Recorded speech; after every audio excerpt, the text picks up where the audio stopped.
My name is Grace Hersch, and today I will be using a GLAD strategy called sentence frame. We will also be using a sentence patterning chart. This is an ELD strategy for students at all levels. Sentence patterning engages the learner, lowers the affective filter, builds vocabulary, teaches parts of speech, provides oral language practice, and is a great resource for writing.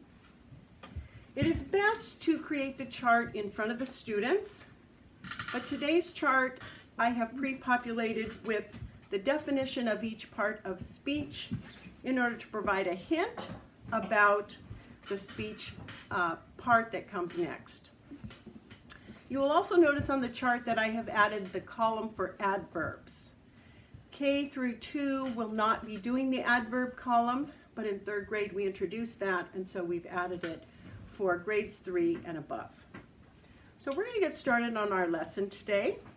I'm going to ask my students to take out their Ways, Characters, Shapes, Stories, which is our reading booklet, and a pencil.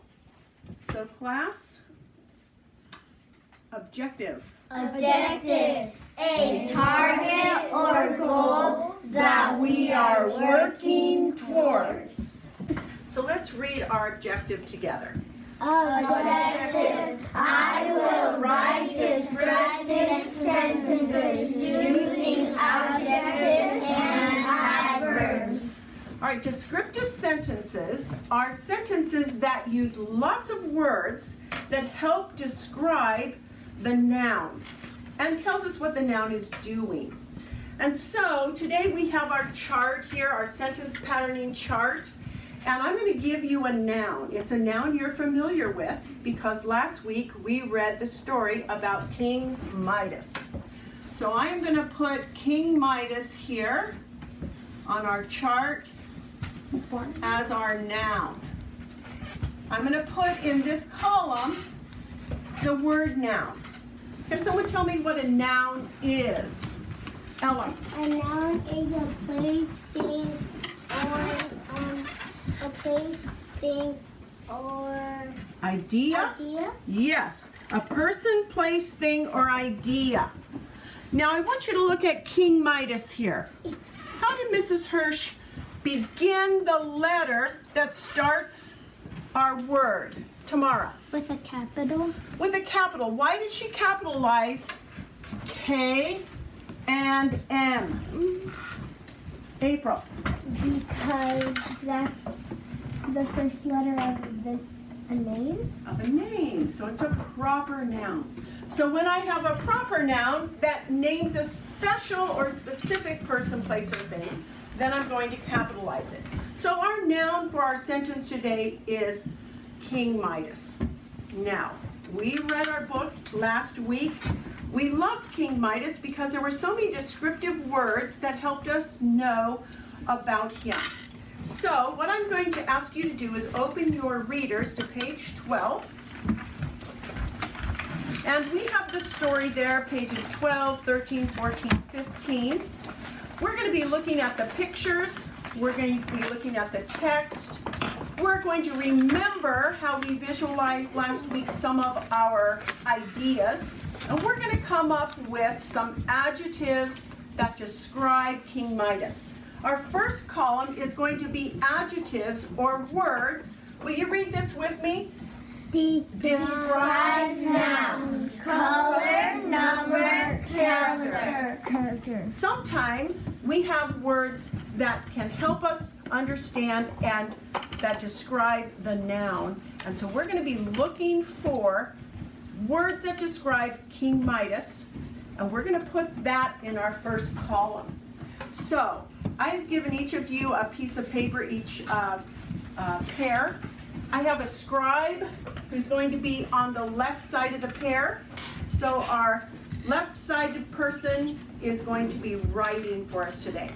You're going to brainstorm with your partner by looking at your book, your text, your pictures, and we're going to come up with words, adjectives that describe King Midas.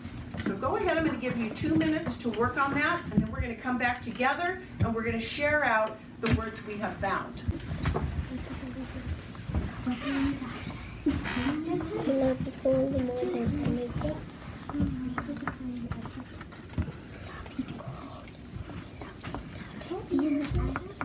All right, students, let's come back together. Let's put our pencils down. Notice Mrs. Hersch has put the word adjective up here because that is the name of the kind of word that we are using to describe King Midas. So, who has come up with one word that we can use to describe him? Gabriella. Selfish. Okay, April. Can it be a character again? Part of his character, that's how we're going to be describing him. He loved gold. Okay, he loved gold. That is true, but we need one word that describes that. How much did he love gold? Do you remember what we called that character trait when he loved gold more than anything? We called that something. Treasury? Okay, that was a place, so let's go on and see if maybe someone else came up with that word. Tamara.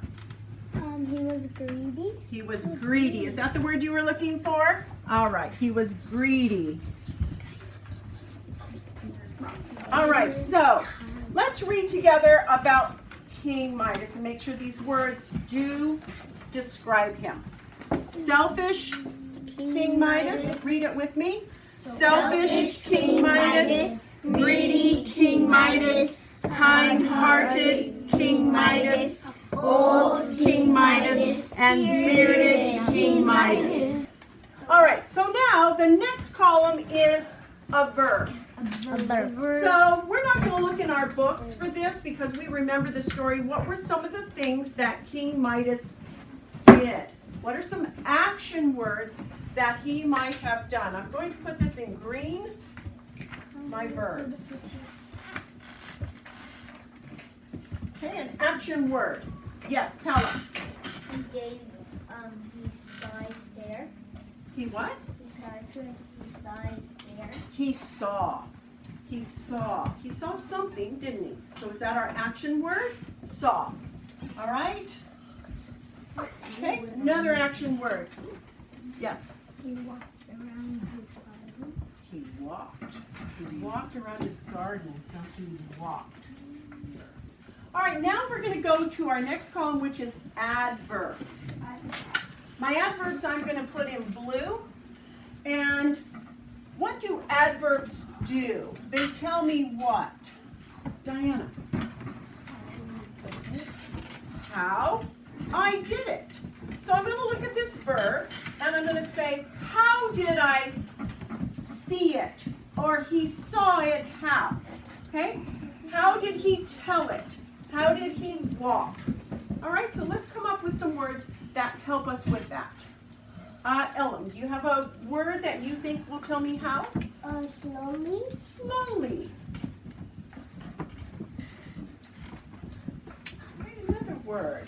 April. Quickly. Quickly.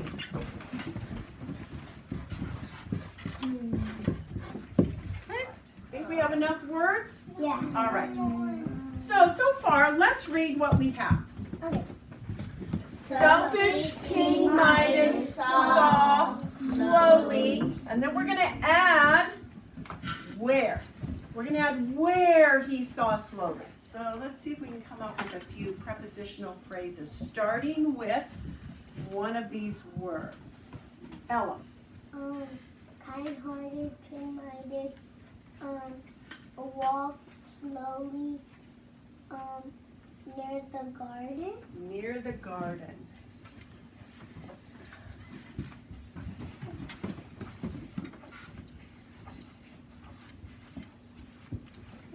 Who has another prepositional phrase? Gabriella. King Midas walked by the saddle. King Midas. Okay, let's choose an adjective first. Kind-hearted King Midas walked slowly by the saddle. slowly by the setter. Okay, what's this? But I'm going to have you now work together as partners to come up with some sentences that you might like to put together.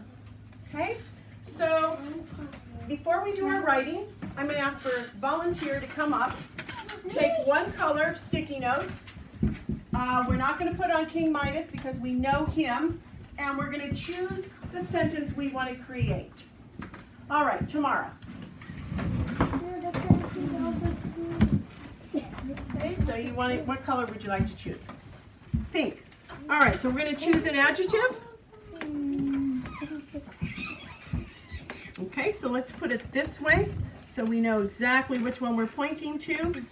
Okay, so kind-hearted King Midas. All right, choose another pink one for the verb.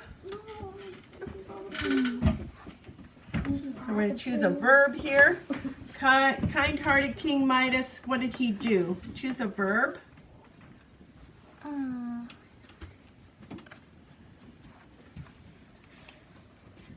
Walked. Okay, choose another one, another pink one. Okay, what adverb would you like to describe how he walked? Slowly, he walked. All right, and now a prepositional phrase. Near the garden. All right, so let's put this one right here so we don't cover up our adverb. All right, class. Tamara, would you please point to your words? Okay, class, we're going to read with Tamara. Ready? Kind-hearted King Midas walked slowly near the garden. Can you visualize that? Yeah. Awesome. Okay. This sentence patterning chart can also be used to teach subject predicate and also verb tense. If you transfer your sentences to sentence strips, students will be able to discover that adjectives and nouns stay together and adverbs and prepositional phrases can go in different orders. In our new reading curriculum, Benchmarks Advance, third grade is learning to connect two simple sentences to form a complex sentence. This chart could be adapted by adding a column with examples of subordinating conjunctions. The students could then build complex sentences by practicing a variety of new expressions. The sentence frame can also be used for history and science in addition to ELA. Now it's your turn. Obviously you knew this was coming, so take about 5 minutes to talk with your team about how you could use this strategy in your classroom.